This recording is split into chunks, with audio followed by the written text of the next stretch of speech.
In this example, we're going to solve for the term of ordinary annuity given the future value. So the problem states a man wants to accumulate 50,000 pesos by making deposits of 10,000 at the end of each year.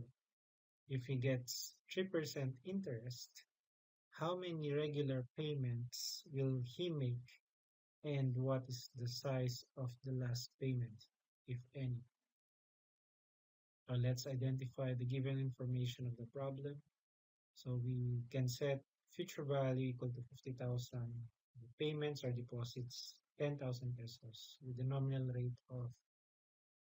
We know that the formula for the future value is given by this equation.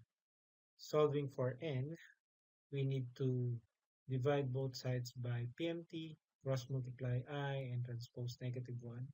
So leaving 1 plus I raised to n equal to the other parts of the formula. Applying log will allow us to bring down n and get an expression for n. Substituting the given information of the problem, this will give us a value of 4.73.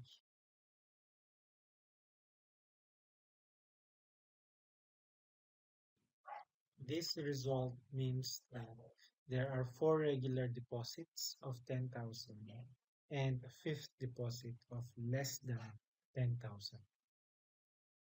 This is in order to accumulate the target amount of 50,000 pesos.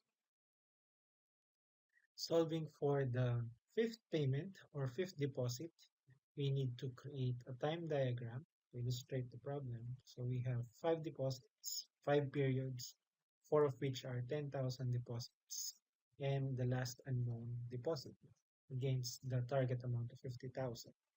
So we need to accumulate the future or get the future value of the 10,000 plus 1 period accumulation plus x equals 50,000. So in equation form, this is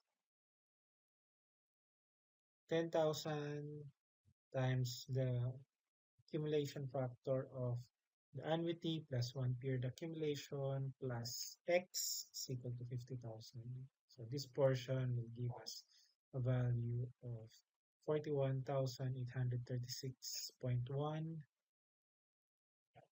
So solving for x, transposing that value on the right side will give us x equal to 6,908.64. Thus, the man needs to make 4 deposits of 10,000 and